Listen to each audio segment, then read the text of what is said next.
देखो आज 2 सवाल है, आज टोटल 2 सवाल है। दोनों सवाल छोटा छोटा है, तुरंत बन जाएगा। ठीक है, चलो लिखो।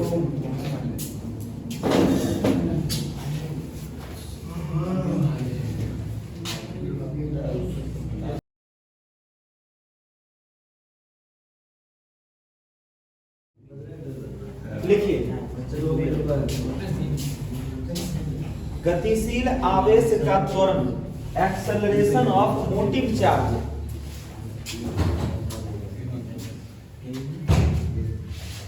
Acceleration of motive charge.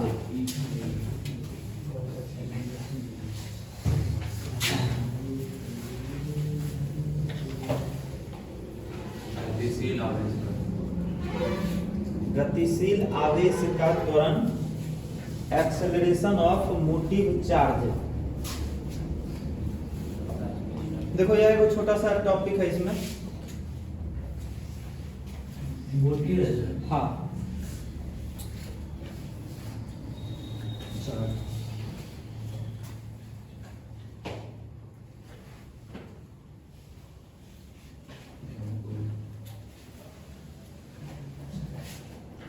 लिख लिए?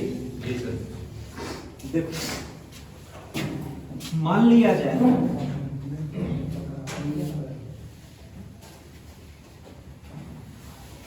देखो इस तरह से एरिया है, ठीक है। इस तरह से क्या है, एरिया समझो या नहीं तो इसको बोल दो कि इलेक्ट्रिक फील्ड है। यह क्या है, इलेक्ट्रिक फील्ड है। इस इलेक्ट्रिक फील्ड में एक छोटा सा कण है और इस पर चार्ज है। इस पर इसके अंदर में छोटा सा कण है, उसके बाद उसका वह कण क्या है, आवेशित है, चार्ज है।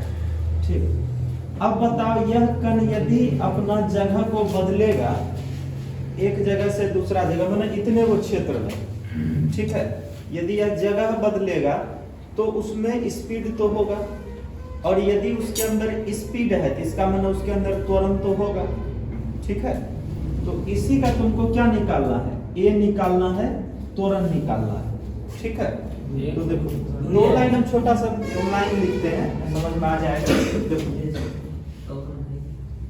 देखो जब विद्युत क्षेत्र में क्या चीज, जब विद्युत क्षेत्र में, जब विद्युत क्षेत्र में आवेशित कण, क्या चीज, आवेशित कण गति करते हैं, गति करते हैं, तो उसमें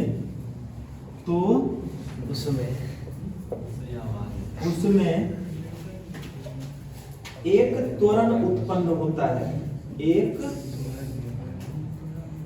त्वरण उत्पन्न होता है।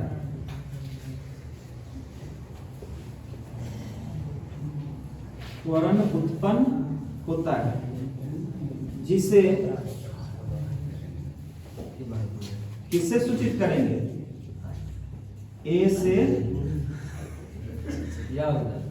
सूचित किया जाता है, ए से सूचित किया जाता है। आई बात समझ में? एक्सेलरेशन, यदि किसी इलेक्ट्रिक फील्ड में कोई कण, कोई चार्ज वह गति करे, जब गति करेगा तो स्वाभाविक सी बात है उसके अंदर एक्सेलरेशन कुछ न कुछ तो होगा। ठीक, और उसको हम क्या बोले कि ए से डिनोट करते हैं। ठीक है, अब देखो थोड़ा थोड़ा कुछ मानते हैं यहाँ पर। सबसे पहले माने F बराबर क्या चीज, F बराबर, तो F बराबर माने आवेश का बल, क्या चीज,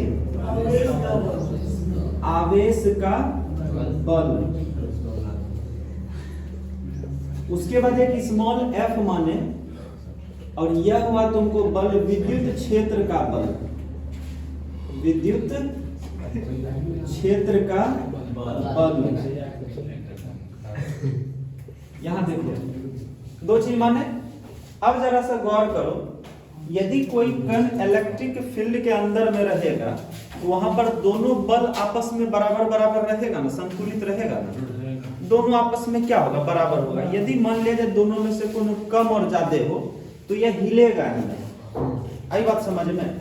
अब कोनो कम या ज्यादा हो जाए तो यह उस इलेक्ट्रिक फील्ड में बिल्कुल स्थिर अवस्था में हो जाएगा, वह कहीं मूव नहीं करेगा। जब दोनों फोर्स आपस में बराबर बराबर होगा तभी कोई कण उसमें मूव करेगा। जब मूव किया तो उसके अंदर एक्सेलरेशन होगा ही होगा। ठीक है, तो दोनों चीज माने। अब देखो क्या कंडीशन है कि दोनों आपस में बराबर बराबर होते हैं। दोनों आपस में क्या होते हैं, बराबर होते हैं। तो देखो नाउ आवेश का बल, आवेश का बल माने कैपिटल एफ ना, बराबर क्या चीज है, विद्युत क्षेत्र का बल। विद्युत क्षेत्र का बल दोनों क्या हुआ, आपस में बराबर। तो इसका मतलब यह कैपिटल एफ बराबर स्मॉल एफ आया ना। अब देखो क्या हम इस कैपिटल एफ का मान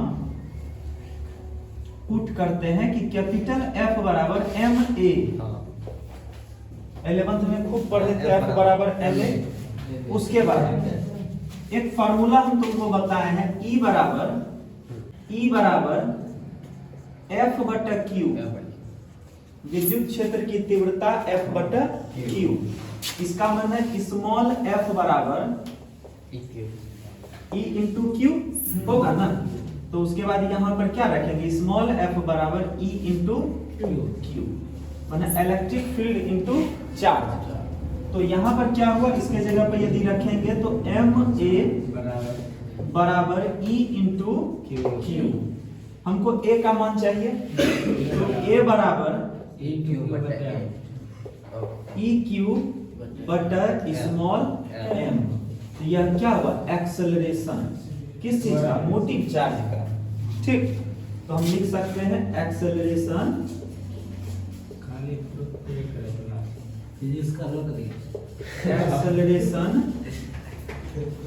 ड्यू टू मोटिव चार्ज।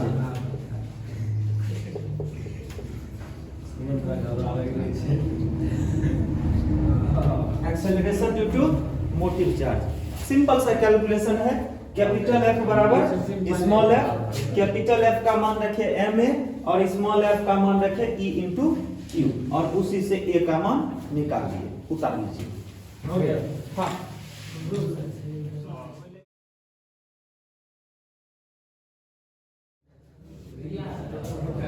अच्छा, क्लास 11th में 11वीं क्लास में हम पढ़ाए थे ऊर्जा संरक्षण का सिद्धांत,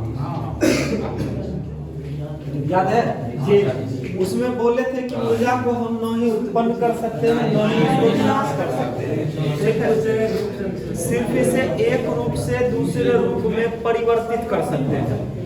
ठीक है, जैसे कि मान लिया जाए अभी करंट इलेक्ट्रिसिटी है, इस वायर में एनर्जी है, तो हम क्या किए, इस वायर में एक बल्ब जोड़े, विद्युत ऊर्जा प्रकाश ऊर्जा में बदल गया, बदला ना। अब यदि इस बिजली में कहीं स्पीकर को बजाए तो विद्युत ऊर्जा ध्वनि ऊर्जा में बदल गया। यदि हम जनरेटर चला दें तो यांत्रिक ऊर्जा विद्युत ऊर्जा में बदलेगा। ठीक, ऊर्जा संरक्षण का सिद्धांत है। इस पूरे यूनिवर्स में बहुत सारा चीज ऐसा है जो कंजर्वेटिव होता है, संरक्षित होता है। यदि तुम चाहो उसको उत्पन्न कर लेंगे तो संभव नहीं है, तुम चाहो उसको खत्म कर देंगे तो संभव नहीं है। आई बात समझ में? तो उसी तरह से एक सवाल है तुमको, आवेश संरक्षण का सिद्धांत, बहुत इंपॉर्टेंट टॉपिक है, याद रखना है इसको। आवेश संरक्षण का देखो, law of conservation of charge मतलब आवेश संरक्षण का सिद्धांत। जरा शांत रहिए, आप समझिए। देखो, यह नियम भी लगभग वही बात कहता है। अभी हमको यदि बोला जाए कि तुम आवेश को उत्पन्न करो, सुनो, चार्ज को उत्पन्न करो, क्या यह पॉसिबल है? नहीं है। बोलेंगे खत्म करो, यह भी पॉसिबल। तो हम करेंगे क्या? तुम कहोगे कि सर ऊर्जा संरक्षण का सिद्धांत पढ़े हैं, एक रूप से दूसरे रूप में परिवर्तित कर सकते हैं, तो तुम इसमें परिवर्तित नहीं कर सकते हो। सिर्फ तुम करोगे क्या, यदि इस वस्तु पर चार्ज है तो तुम इसको ट्रांसफर इस पर कर सकते हो, यदि इस पर चार्ज है तो इस पर ट्रांसफर इस पर कर सकते हैं। मतलब सिर्फ इसमें जो कर सकते हैं, एक वस्तु से दूसरे वस्तु में स्थानांतरित कर सकते हैं, अदरवाइज इससे ज्यादा हम कुछ कर नहीं सकते हैं। जैसे कि तुमको उदाहरण भी हम दिए थे, आवेश की उत्पत्ति में दिए थे ना घर्षण के द्वारा, उसमें एक टेबल बनाए थे, ग्लास रॉड और सिल्क क्लॉथ। यदि हम कांच का एगो छड़ ले लें, उसके बाद रेशम का एगो कपड़ा ले लें, हम क्या करें, उसको रब करें। जब रब करेंगे तो क्या होगा, कांच के रड से इलेक्ट्रॉन निकल के आ जाएगा रेशम के कपड़ा में, ठीक है। अब क्या होगा, कांच के छड़ से जो इलेक्ट्रॉन निकला तो इसमें प्रोटॉन की संख्या ज्यादा, कांच के छड़ में प्रोटॉन की संख्या ज्यादा, तो यह पॉजिटिव चार्ज हो जाएगा और रेशम का कपड़ा नेगेटिव चार्ज हो जाएगा। तो हम सिर्फ आवेश को एक वस्तु से दूसरे वस्तु में भेज सकते हैं। चाहेंगे कि हम आवेश को खत्म कर दें तो संभव नहीं है, चाहेंगे कि आवेश को उत्पन्न कर लें तो यह भी संभव नहीं है। सिर्फ हम इसको एक वस्तु से दूसरे वस्तु में भेज सकते हैं। तो यही कहता है आवेश संरक्षण का सिद्धांत। देख क्या कहता है, समझ सही से। यहां देखो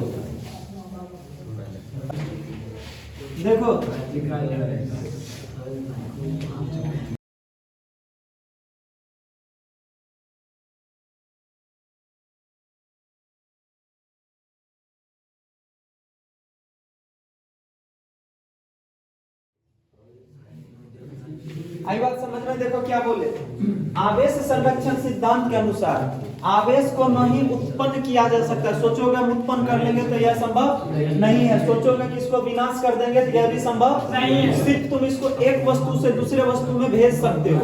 आई बात समझ में। ये वो है आवेश संरक्षण का सिद्धांत। अब देखो, जैसे इधर देख,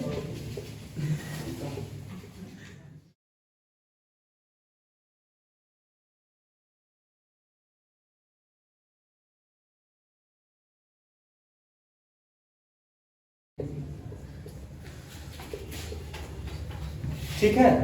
बस इतना ही हम कर सकते हैं आवेश संरक्षण सिद्धांत में। एक वस्तु से दूसरे वस्तु में ट्रांसफर कर सकते हैं। उदाहरण के लिए तुमको दे दिए, कांच का छड़ और रेशम का कपड़ा, दोनों को जब रब करोगे तो कांच से इलेक्ट्रॉन निकल करके रेशम के कपड़ा में चला जाएगा, और इलेक्ट्रॉन जिससे निकल के रेशम कपड़ा में गया तो कांच हो जाएगा पॉजिटिव, रेशम का कपड़ा हो जाएगा नेगेटिव। इतना ही हम कर सकते हैं, इससे ज्यादा कुछ नहीं कर सकते हैं। यहाँ तक लिख लीजिए बढ़िया से।